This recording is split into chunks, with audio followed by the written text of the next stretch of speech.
Hello, and welcome back to 4-4 Brew in the knockout stages. The World Cup has really turned up this week. We're recording the day after, without doubt, the biggest shock win, at least of the tournament so far, albeit on Oh, penalties. definitely. Paraguay beating Germany. Ivor, how are you doing? You had your World Cup spirit restored after Scotland's disappointment. Oh, just about, Matt. Thanks for reminding me of a very painful week, which was watching Scotland slowly drip down table and watch every single result go against us.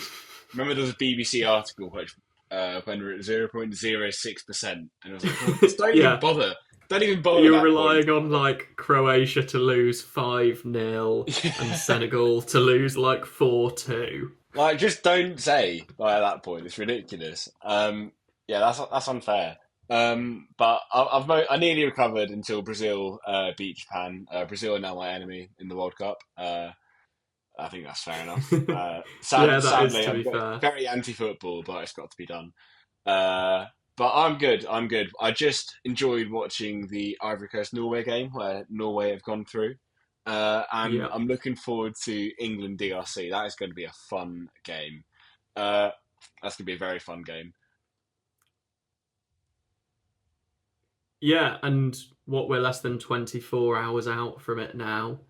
Hmm. And starting to get a little bit nervous, to be honest, partly because I'm Ooh. having to go into work early to get out of work early to watch it, which really That's just impressive. increases the stakes that bit more. An early Mm. alarm to really make you feel like it's a waste of time if Oh, England do implode, which I think is not mm. beyond the realms of possibility.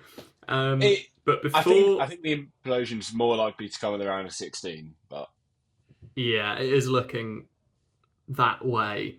Before we get any further into the games, Ivor, what are you drinking this week? uh, this week this weekend actually, I went up to Cambridge as I've moving in the process of moving to Cambridge, and I found a lovely looking Mikkeller beer, which is one of my favourite brewers. They're a Danish company, make these very fun, funky cans, which Matt can't see Yes. because his internet cannot hack the video. This one is the Ich bin Tropical, which is a Berlin Weiss beer. It's meant to be lots of nice tropical fruity flavors. They've got a raspberry Berliner, which is one of my favorite beers, just generally. So I'm looking forward to this. Matt, what do you have? I've also gone not a million miles away Okay. because after the result we mentioned earlier, I was looking through the pretty disappointing Sainsbury's beer aisle Mm-hmm. and thought I'll try and find something that is at least in some way related to one of the teams Mm-hmm. in the knockout Yeah. stages. So I have got in memoriam for the Germany Mm-hmm. World Cup campaign an Mm-hmm. Erdinger, but it is not their usual Weiss beer to match yours. I've got their Brauhaus Helles Lager beer, which Oh. I've never had before. I mean, in theory, it's a more generic sort of beer than Mm-hmm. the normal Erdinger, but it is one I've never Okay. tried, so I'm excited to Interesting. see how it stands up to the, very competitive fields that is a supermarket lager. It certainly is a tough field. I mean, have you tried on a side note, have you tried the Erdinger zero alcohol isotonic drink? I have not, but I know you've It's told me about it in the past. it's quite an interesting zero alcohol beer. It's funny that it has to be called an isotonic drink. I think it's due to the way it's made. But it tastes basically the same.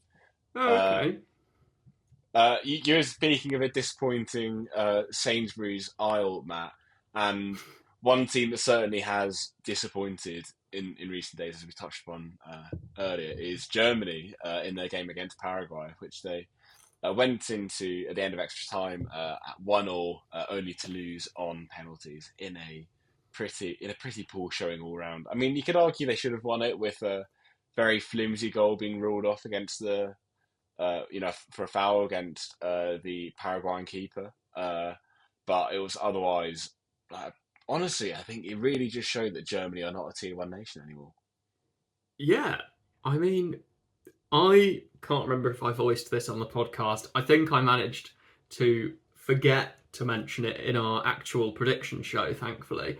But I was Hmm. pretty up on Germany going into this tournament. I thought Havertz up front looked ready to have a decent tournament, which wasn't like a million miles away, but the rest of their players just didn't click. And yeah, like you say, Hmm.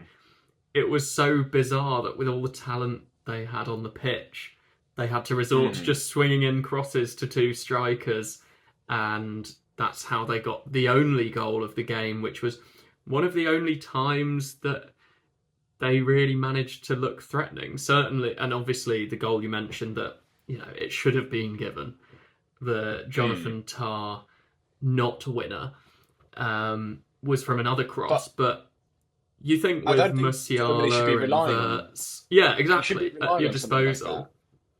And you could Not at tell they're all. losing their heads right until right at the end of the game. I mean, because Paraguay just slaughtered them at every opportunity. Uh, you know, Gil, the goalkeeper, was ridiculous for the entire game. He made 6 saves against Germany, and the centre back Canale, I think he made 32 blocks. Yeah, what a hero. I know, absolutely heroic performance. And I remember the attacking charts for the game are just hilarious, especially like the territory ones that you see nowadays are just Yes, so and funny. match But momentum as well. Yeah. oh, but Germany were really poor. I mean, they only registered 1.5 xG, had so much of the ball, were really really disappointing though, weren't they? Yeah, I mean the best move of the game was the Paraguay goal by Hmm. Julio Enciso. And they were up against it shortly after they'd moved Enciso up front, I think at 1-all. Hmm. They then had to substitute him because of an injury. Almiron Hmm. ran himself into the ground, and obviously when he goes off, that's a massive gap in pace and And leadership as quality well. that gets left. Yeah, absolutely. Hmm. So to persistently not be able to break them down as Paraguay ultimately got weaker is, I think, what just amazed me the most about Germany, Yeah, especially I as mean, they realistically were getting stronger with Musiala coming on. 100%. Voltemada for Undav is like not a bad change to be making. No, So yeah, let's not astonishing. forget that Paraguay got practically humiliated by the United States. They got spanked 4-1. Like it was one of the most one-sided games of the group stages, and the United States have obviously got off to a ripper, but even still, I think it is really it just shows that German football has not been going in the right direction since the World Cup. Like again, if you look at the squad as well, there's so many square pegs in round holes. I think because you are trying to fit Musiala and Verts and Sane in the same team, and Sane's just completely past it as well. Like, again, I don't watching him understand how this he's entire World Cup, starting games for that team I know at all. how on earth he's there. It boggles the mind, to be honest.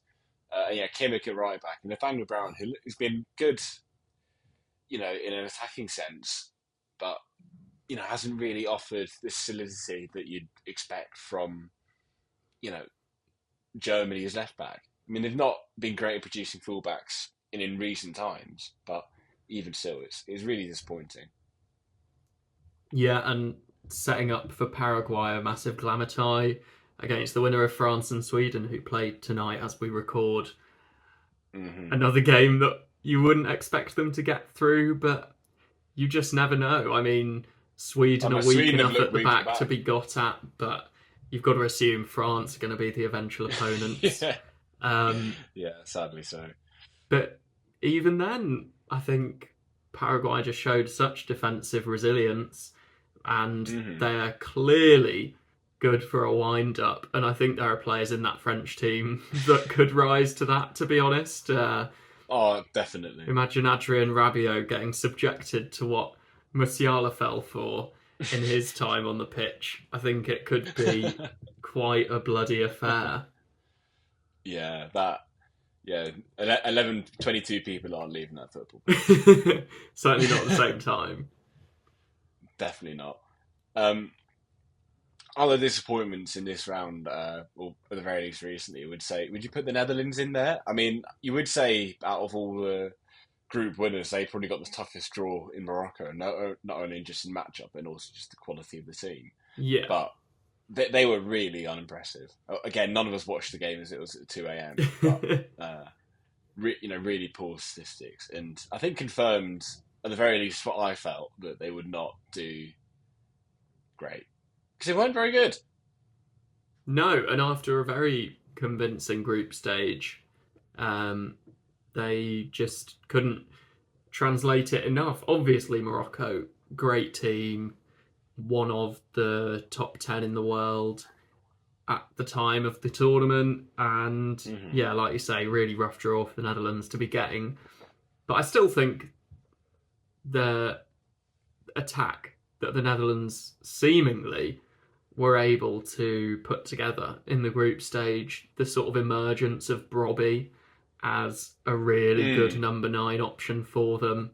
It just didn't Mm-hmm. translate into this game against Morocco, who I think are there to be got at defensively. If you can sort of get those duels like Yeah, individually, 100%. they're not as sort of high quality in the centre of defence Yeah, like and defensive yeah, if you get midfield the one-on-one as they opportunity, are elsewhere in the pitch. yeah, 100%. I mean, just look. I mean, again, all these are an exceptional player, but look how the Vinicius goal in the group stage. Yeah, absolutely. Mm-hmm. Like So I'm they aren't impregnable, yeah, but the Netherlands were, if not without Verbruggen, they would have been about 3 or 4. They should have lost by about 3 or 4. Like he bailed them out on multiple occasions, and I think the penalty miss, the insanely weird penalty goal scored by yes, Rahimi for Morocco, which sort of scrambled through and they came off his heel and went in. Like, he almost can't be blamed for, because the Netherlands put in possibly one of the worst penalty shootout performances. I've seen in at the very least the worst performance in this World Cup. There was some absolute stinkers in there, admittedly from both teams as well, but yeah. But Netherlands especially. like you say, that the disappointment is, I think, because of the players who were missing for the Netherlands, missing their penalties. Mm-hmm. Um, they are a squad that should have enough technical quality to get the job done there, and yeah, it didn't transpire Mm. for them. And I'll be interesting to see what Not at happens all. next to them, because Koeman understandably looked pretty distraught. He's already in his second Mm. spell as the Netherlands boss, and I reckon he'll be making a third in the next 10 years.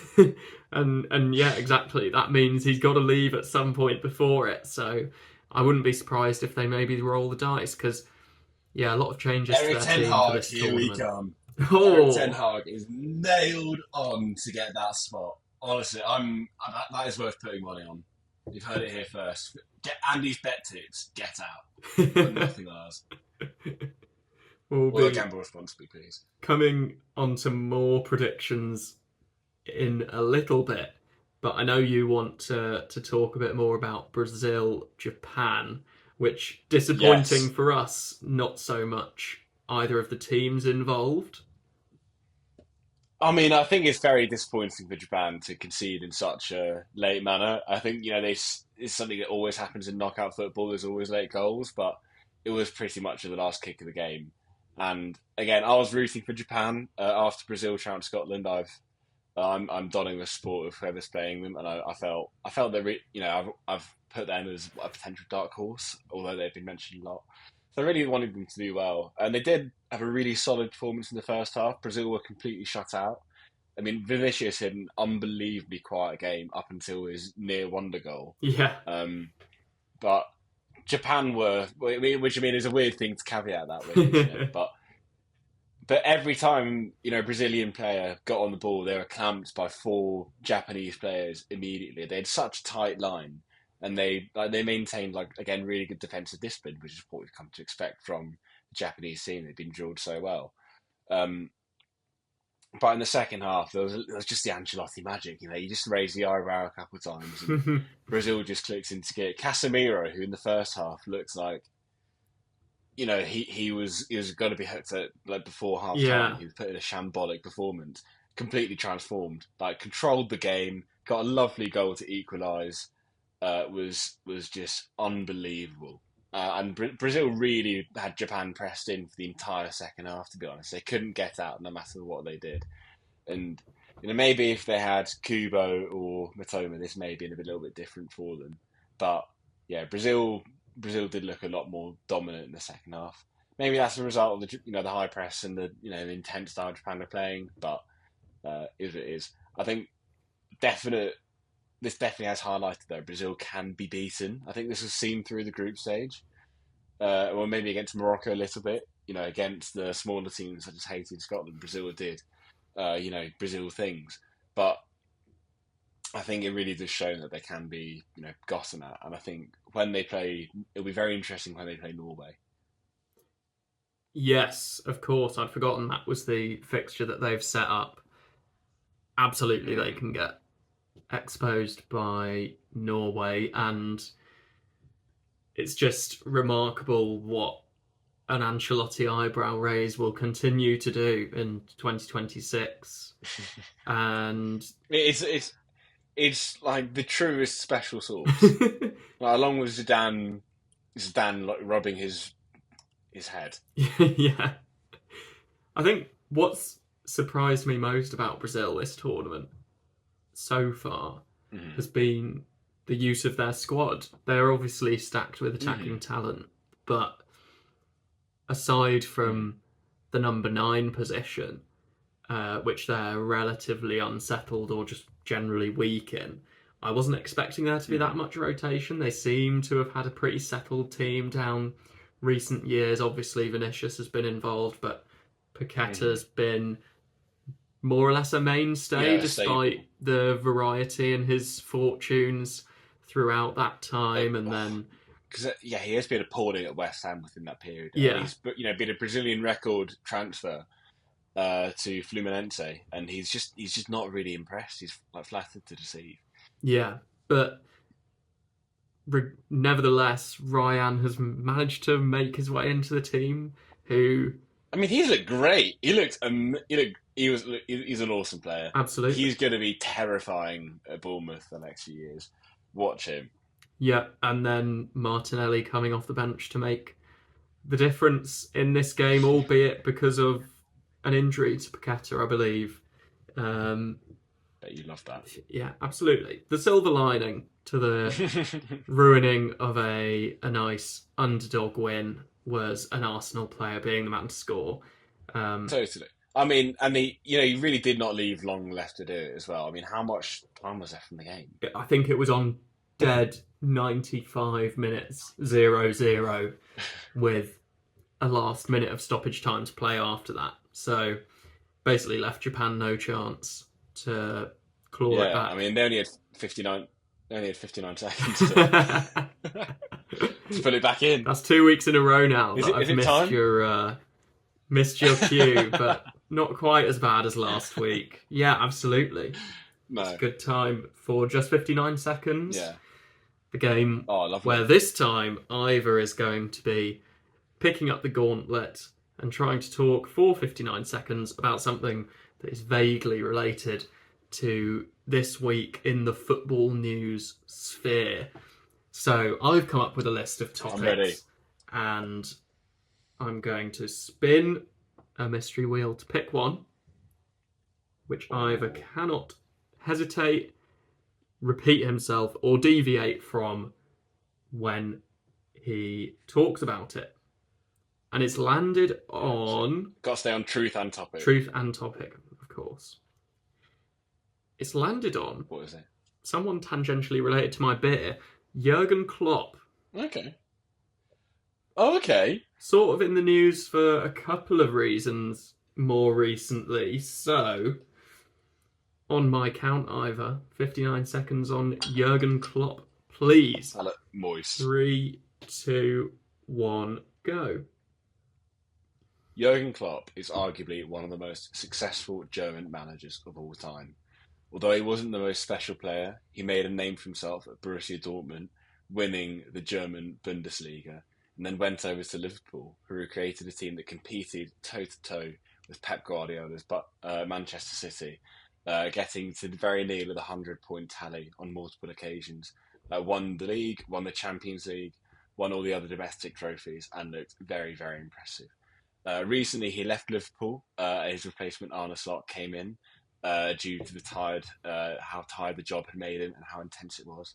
He's taken a break recently, working with RB Leipzig, and I think he's in news this week because he has been linked with the Germany job after Germany were knocked out, and he's made some comments within the German media highlighting the failures within the institution that is the German national football team. And His that teeth is are also just really, really 59 shiny. seconds. Jesus Christ. That was tight. However, Oh. I'm just going to double check. They did win the FA Cup. Of course they did. They beat Chelsea. Okay. Yeah, when you Yes. said they'd won the other domestic trophies, I couldn't quite recall if they'd won an FA Cup with Jurgen Klopp, but Oh no, clean run. they beat Chelsea in the FA Cup and the Carabao Cup both years, and both on penalties. Of course they did. No, it was against Man City, the Kepa year, wasn't it? Was that Liverpool?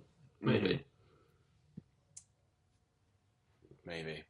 Anyway, you're right. Many blocked out He finals. was Okay. he was linked with the Germany job in the aftermath of their disappointing defeat to Paraguay, and Although Nagelsmann has said he will not. he has quit. indeed. Basically, just means he wants to be. Yeah, Klopp also in the more clickbait news this week because he complained about the disallowed Tar goal that we mentioned, saying that Arsenal wouldn't have had 60% of their goals if that was deemed a foul in the Premier League, which is not really relevant, is it, Jurgen? No.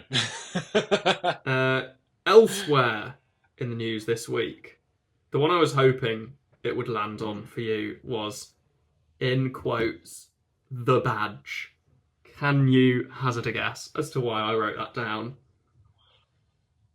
Oh God, I've got no idea, Matt. Please tell me. Have you seen the club statement made by Chelsea in the wake of Man City's Enzo Maresca announcement?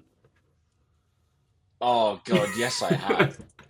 I mean, I've seen the 17 million come into our account. Well, I saw someone rightly pointing out the comedy of it, where Chelsea, this is, refused to mention Maresca by name in their sort of explanation of the season and publicising the fact that they got a confidential figure in compensation now that he's gone to Man City. But they also, as well as not mentioning Maresca by name, capitalised the club throughout and even capitalised the B in the badge, which was just absolute peak football twittering. Oh, that is. Oh, I can imagine. I'm not on football Twitter. I completely missed that. But that is the most like marketing BS. Yes.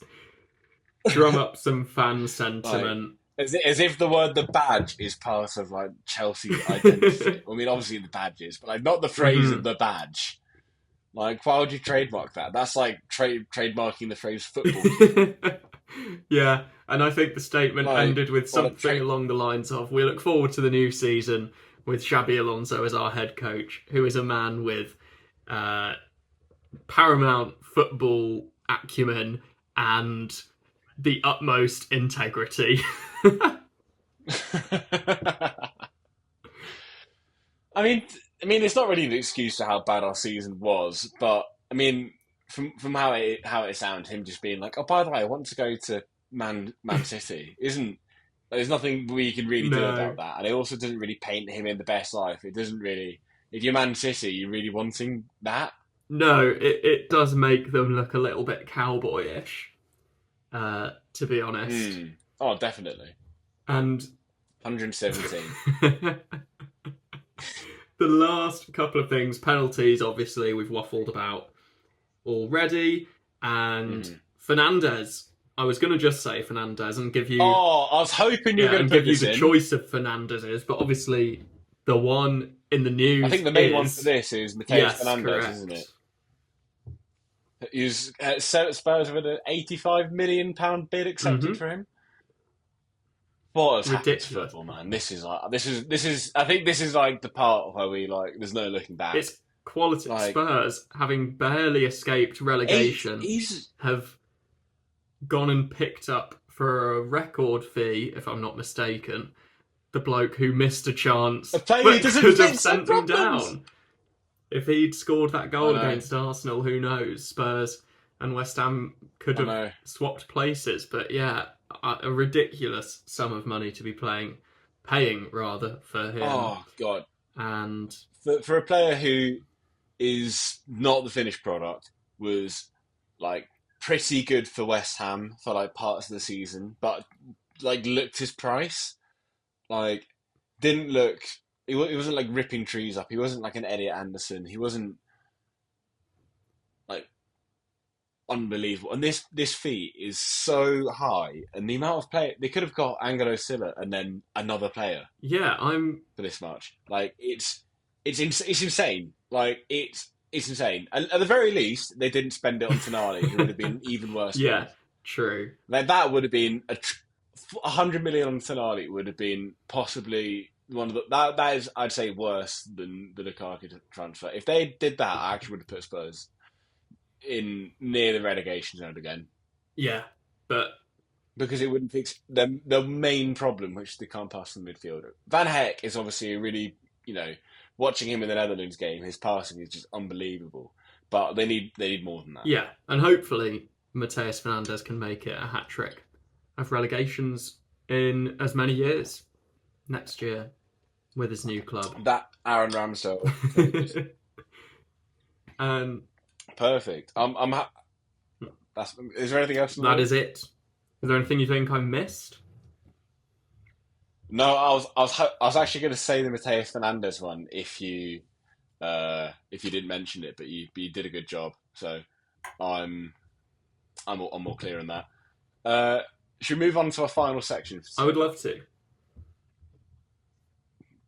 Which is a review of our World Cup predictions after the group stage has concluded. I think looking back, we've actually done a really good job, to be honest. Like, not to toot our horns, but I think we did okay. There's only a couple really stupid ones in there. So for winner, Matt, you put Spain, and I put England. I think both of those are still like feasible. Like no one's picked a Germany or something like that. I think they look, and it's not like. Well, they'd be outside bets at this stage, wouldn't they? Particularly England, but equally they both look like teams that you wouldn't be surprised if they turn their performances around in what remains of the season. Definitely. I think England especially have got a squad that is built for the latter stages. And I think the side of the draw is hard, but I think getting past Mexico is probably the biggest challenge out of the DR Congo, Mexico, and Brazil trio. They have to, or they are most likely to. Agreed. To do. So I think that's completely fair. You've changed yours to Argentina. I have, and I know that there's a curse traditionally on World Cup champions. Right, we were hearing in the wake of that Germany result again that Italy, Spain, and Germany now have all, I think, failed to win a World Cup knockout game since winning the tournament. Obviously, France have broken that tradition, and Argentina surely will as well. But I just think they're in a very kind side of the draw. They looked like the most cohesive team fixture runs the semis in the group stage for me. As much as I don't enjoy watching Argentina play, I think their midfield is just so effective and gritty and everything that you They're need like a for an club team. international tournament. Because Colonie's been there so long, and I think there's so much buy-in because they do have, you know, in effect, God playing for them, or at least God to most of the Hmm. Argentine players. They are literally willing to do anything. Like they run into the ground. They're like the passion is ridiculous for that team, and I think again because they're so well drilled, and Scaloni's just made them look like a club team, which is I don't think any team can really say at this tournament, to be honest. Uh, they do look really sensational. I mean, honestly, I think most picks that people have at the start are still completely valid. I don't think anyone's gone out there and really, any true favourites have really gone out there and truly Yeah, underwhelmed. Spain have been a bit laissez-faire, but uh, they've not really had to get out of first gear or second gear really. So I don't really blame them. yeah. Um, You're I think oh, go on. we're gone. I'm just going to say our golden boot picks, all again our original ones look okay with Kane and Haaland, but I think we've both revised those as well, haven't we? I've gone with Mbappe. Mbappe Yeah, wins. I nearly did the same, but again, going back to the Argentina draw, I think Messi will.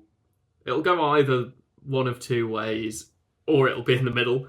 Um, because they've got an easy draw, maybe they'll rest Messi and he won't score that many goals, or easy games for Messi to score in a lot.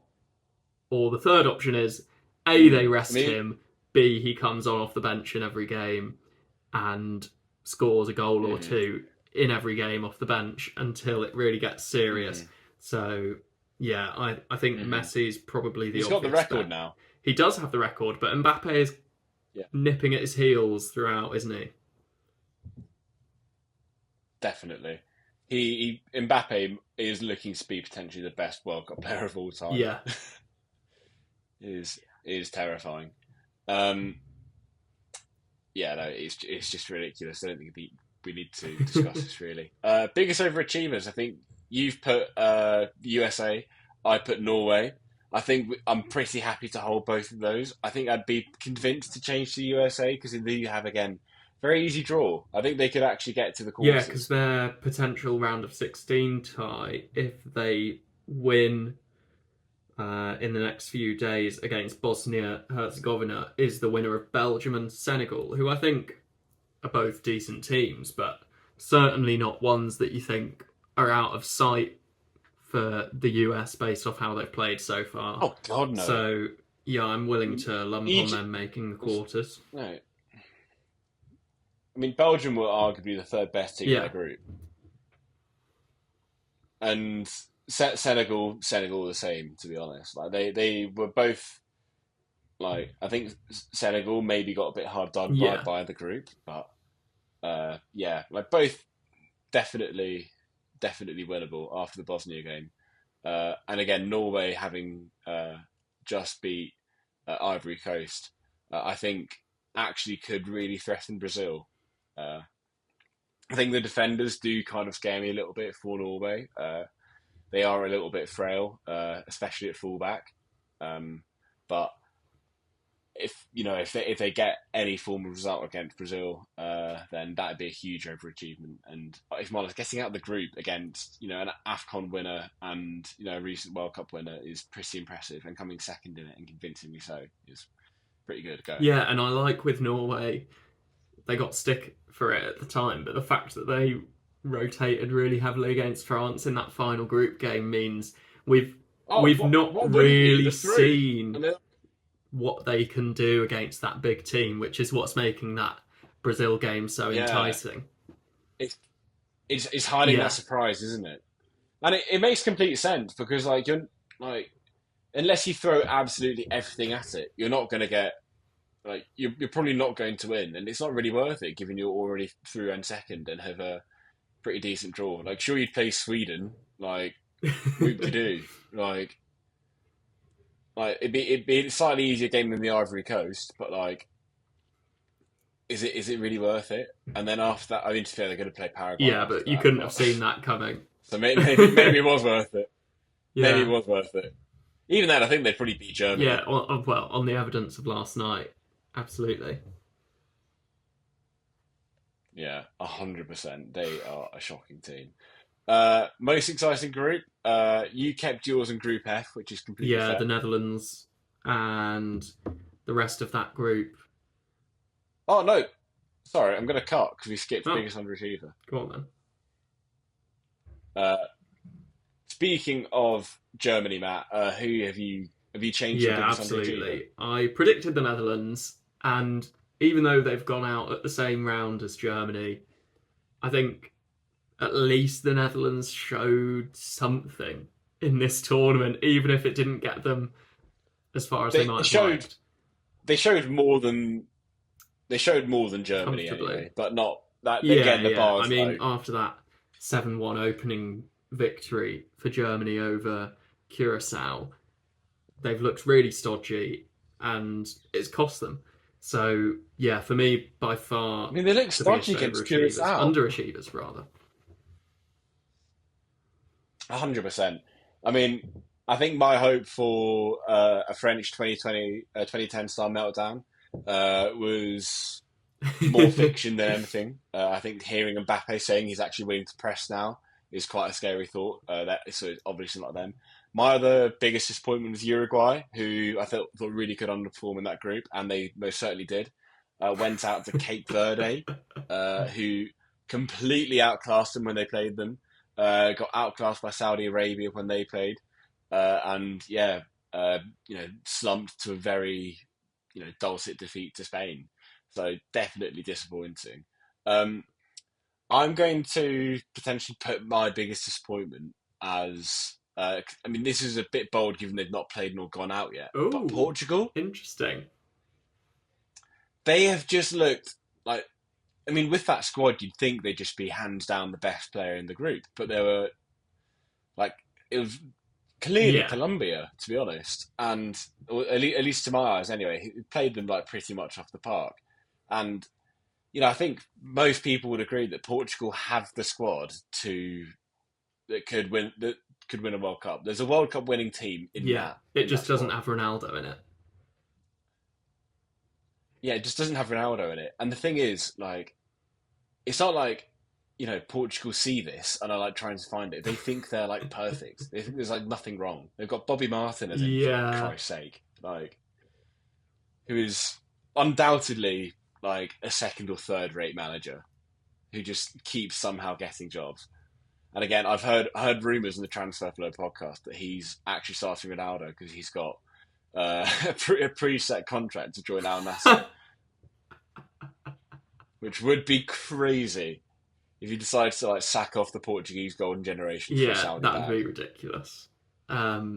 But It would be, but I don't see them getting past the round of 16. no, I'm in agreement with you there. I think they're just ultimately so limited by the combination of Ronaldo and Martinez that I can't see them sticking it out for the long haul. 100%, 100%. Should we rattle through the final three then? We've got most Yeah, exciting group. I You did. kept yours the same. I feel pretty good about this one. I think this is my best prediction of the lot from previously going for the Netherlands group with He's 1 in 12, so good yeah, job, good going. Netherlands, Sweden, Japan, and it was Tunisia, wasn't it, who were the whipping boys of that group. But yeah, absolutely. Mm. I don't think it was a particularly difficult one to see coming, but yeah, the Netherlands being more Yeah, it was exciting than I was exciting. predicting just confirmed that this was a good group to watch. Definitely. Um, but I put down Group C, which ended up being a really unexciting group, as well as the group with US, Paraguay, Turkey, and Australia, which actually was quite exciting. That was Group D. But I think the most exciting group had to be the third Yeah, place table. Like watching that and trying to figure out who's playing who the entire time for the final days was really intense. And again, pretty depressing as a Scotland fan, but I can appreciate for the neutral. It was really really interesting. Again, they're not being decided until the final day that England were playing DR Congo. I think it made the whole Yeah, thing and very practically the exciting. I last quite kick of liked the it. group stage had a say in that, right? Where, or not even kick, was it? It was Mm, Sasa Kaladzic's head, uh, which yeah, sealed the fates of both I mean, his Austria team and Algeria, who I think it was that ended up finishing third in that group, um, which had a mm. sway and ended up meaning that both of those teams went through rather than just one. Totally. I mean, it definitely didn't have a whiff of the disgrace of A behind little, about it, especially didn't when you it? saw the reactions of the Algeria players when Mahrez had put them 3-2 up late on, and they all thought that that was going to land them an absolutely grim draw. But now, yeah, that's Austria's problem to face off against Spain, isn't it? Yeah, can't really complain at all there. Uh, so we can complain about our genuinely terrible breakout star picks. So I put Kenan Yildiz, who was uh, again out before Yeah, most people could even blink.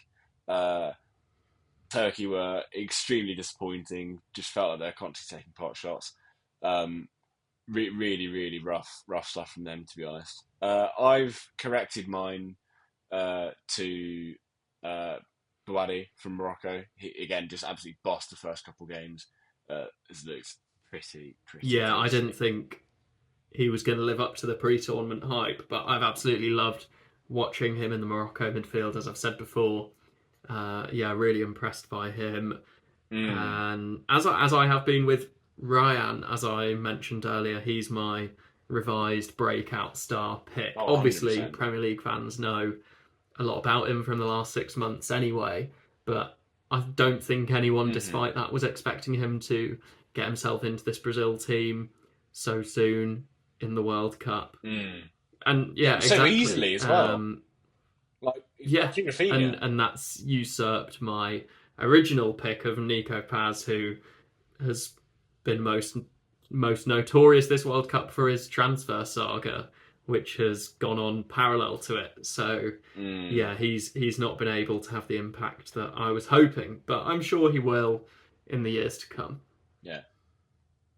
Very interesting saga though. It's good to hear that Como have Yeah. actually gone out and just bought him.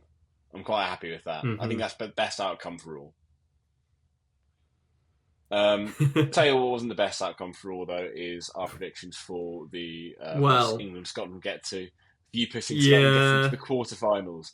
You clearly have not watched any Steve Clark football, as I had them an optimistic round of 32, and even then I was unbelievably disappointed. So you can only dream so much, but I think I'm still keeping England as Yeah, which is placeholders. brave from you. I would stick with my England pick of semi-final personally. Obviously, yeah, the quarter-final Scotland pick was a bit, to say the least, optimistic. Yeah, Rogue. I think I was clouded by my fond memories of their Denmark qualifier, which will forever remain Yeah, which one of the was most exciting matches I've ever seen live. that will remain a core memory. That will remain one of the top three footballing Yeah, moments I've seen on TV. Undeniably, it was great. However, it I think the fact that it did take a bicycle kick and a goal from the halfway line to get through did say quite a lot about how poor Scotland were. Um, Talking of things I poured and actually really enjoyed. My beer this week, Matt, the Mika Ich bin Tropical, was absolutely delicious. It was very light, not too intense for Italy. Really, really tasty as well. Had a very nice flavour. I think this is like getting like potentially like a wow. 9.2, 9.2. I'm very, very, very happy with it, and it's got such a lovely can as well. Like the person just so happy. They're they're elated. My How's your Erdinger. uh, It's yeah. I Deutsche beer? mean, I'm not gonna go as far as you just have, but it was very pleasant. I'll show the camera the bottle for the benefit of any viewers, and yeah, I'd say as lagers go, it was one of the better ones. Bit more flavourful than your typical just like proper, refreshing, purely refreshing summer beer. So a nice option, and would definitely get it again. I'll go for a 7.3 out of 10 for the Erdinger Lager. Good score. Good score. Good score. I think that covers this week. We're going to have to get going now to potentially watch whatever the next game is. Is it France-Sweden? Which is France-Sweden. Looking forward to a competitive game. Hopefully. Hopefully.